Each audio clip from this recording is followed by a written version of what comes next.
You don't have to stand. You're okay. You can sit. You swear to tell the truth, whole truth, nothing but the truth? Yes, sir. Okay, you can put your hand down. Please state your full name. Chanel Maurice Jim. How old are you?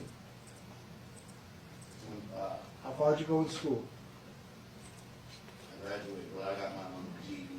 You read and understand the English language. Yes. Are you presently under the influence of any drugs, medication, or alcohol? No. Have you ever been treated for a mental illness? No. Are they giving you any medication in the jail right now? No. How are you feeling this morning? Confused. I understand. Imagine being locked in a cage for 7 years, waiting for a trial that keeps getting pushed back, delayed, and rescheduled, while the world outside moves on without you. South Florida rapper YNW Melly is denied bond yet again. A source with direct knowledge of the case tells NBC6 Melly will remain jailed until his trial that happens next year. Attorneys for Melly, whose real name is Jamel Dem. Now imagine being one of the most talked about rappers in the game, with millions of fans screaming your name, and still, the judge looks you dead in the eye and says no, you're not going anywhere.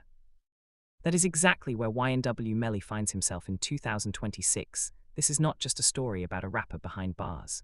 This is a story about loyalty, betrayal, murder, dropped charges, alleged inhumane jail conditions, and a legal battle so drawn out that it has taken on a life of its own. But we haven't forgotten how dark and disturbing the original allegations really are.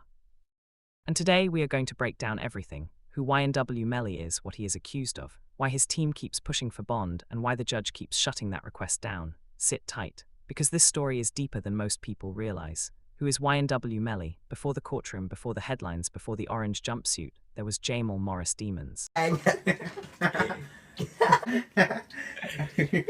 Ghost Gang. Squad. Squad. Wait, who are you imitating right now?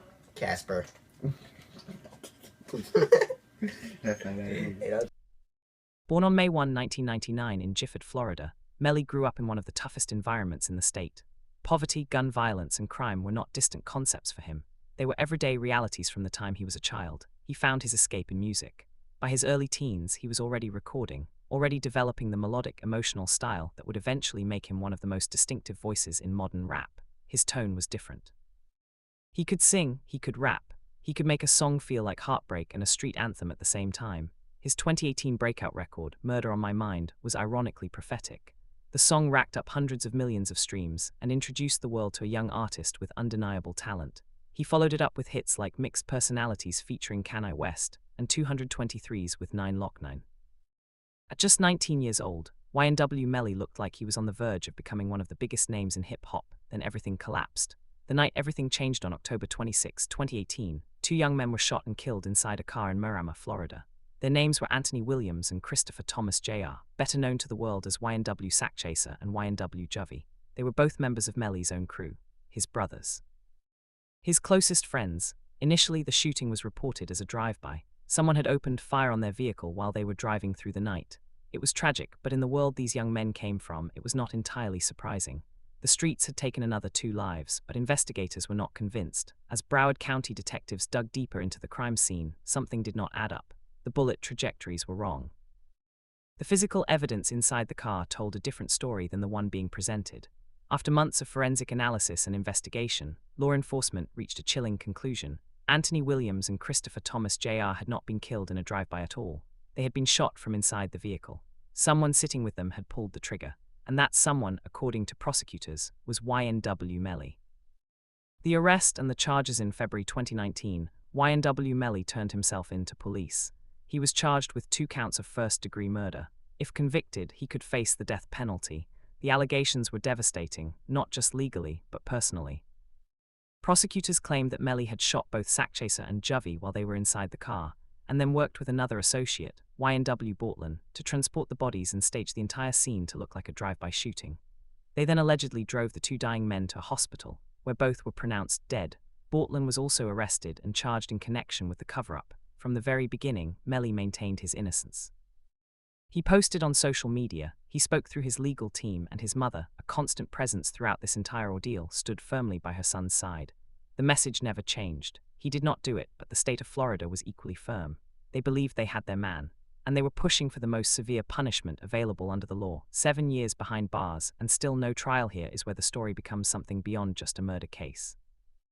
It becomes a story about a broken legal system, endless delays, and what it means to sit in a jail cell while your life and your career is put completely on hold. Since his arrest in 2019, YNW Melly's trial has been delayed repeatedly. COVID-19 played a role in the early postponements, as it did for courts all across the country. But even after the pandemic, the delays kept coming.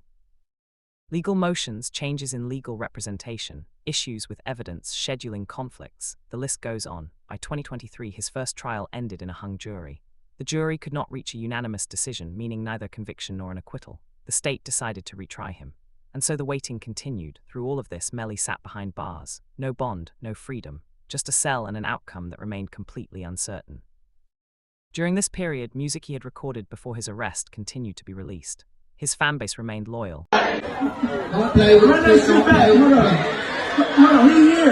with supporters regularly trending his name on social media and calling for his release. Free Melly became a rallying cry. His mother gave interviews. Okay, I want to say thank you to everybody who showed up to court today. It was literally a full house. I really appreciate all the love, all the support that everyone has showed with this case that has been taking a very, very long time. So far, basically, his legal team made arguments, but the doors stayed locked. The extra charges that came and disappeared the case grew significantly more complicated after the mistrial. Prosecutors filed 4 additional charges against Melly: witness tampering, directing the activities of a criminal gang, criminal solicitation to commit murder, and conspiracy to tamper with a witness on a capital felony. All of it stemmed from allegations that Melly had attempted to pressure a key witness into not testifying. Then came one of the most stunning developments in this entire case. On January 20, 2026, one day before the retrial was scheduled to begin, prosecutors dropped all 4 of those additional charges, every single one. Gone. His defense attorneys calculated that the state had held those charges for 652 days before quietly walking away from them 652 days. Then nothing. His lawyers were not about to let that slide without making noise about it. The 2026 bond hearing, his 4th attempt. On April 30, 2026, Melly appeared in a Broward County courtroom for yet another bond hearing, his 4th attempt in this case. The hearing lasted 4 hours. His attorneys argued passionately that after 7 years of pretrial detention without a conviction, keeping him locked up was a fundamental violation of justice. His grandmother took the stand and spoke about the devastating jail restrictions that have cut him off from phone calls and visits. His family pledged to help him comply with any conditions the court set if bond was granted. The date itself carried painful weight. April 30, 2026, the day of his bond hearing, was one day before his 27th birthday. He spent that birthday in Broward County Jail. Judge Martin S. Fain did not rule from the bench. He said he would release a written decision in the coming days. Why the judge said no again on May 6, 2026, the answer came: bond denied. The reasoning came down to the same hard realities that have blocked every previous attempt. The severity of the charges, 2 counts of first-degree murder with the death penalty on the table, set an extraordinarily high bar for pretrial release that the defense could not clear. The nature of the alleged crime, a calculated and premeditated killing of 2 people who trusted him completely, followed by a deliberate cover-up, weighed heavily on the court's assessment. Flight risk remained a factor too. Fame, resources, and connections do not make a defendant more trustworthy in the eyes of a judge. If anything, they raise the stakes. The door closed again. His lawyers are furious this time. The defense did not stay quiet. Attorneys Drew Findling and Carrie Horwath came out swinging. They drew a sharp and deliberate comparison to the treatment of the alleged Trump attempted assassin, pointing out that a federal judge had recently apologized to that defendant for mere days in solitary confinement, while Melly's years under similar conditions had gone completely unacknowledged by the court. They called his treatment cruel and extreme. They expressed outright outrage at the conditions imposed in this case. And they delivered a statement that cut straight to the bone, that at this point, only a jury verdict would bring an end to the years of what they called unnecessary and unjust punishment he has already suffered. The jail conditions this story goes beyond the courtroom. In November 2024, Melly's legal team filed a lawsuit against the Broward County Sheriff's Office, alleging that he has been held in inhumane conditions, extended periods of solitary confinement, and severely limited access to visits or communication. The sheriff's office pushed back, describing his housing situation as administrative segregation rather than solitary confinement, citing safety concerns as the reason. His grandmother's testimony at the April 30 hearing put a human face on those allegations.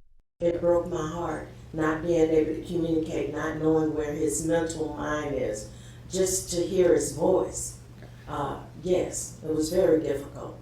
A family that cannot visit, phone calls that do not happen, a young man sitting in isolation while the legal process moves at its own slow, indifferent pace. What happens next? The retrial is now scheduled for January 2027.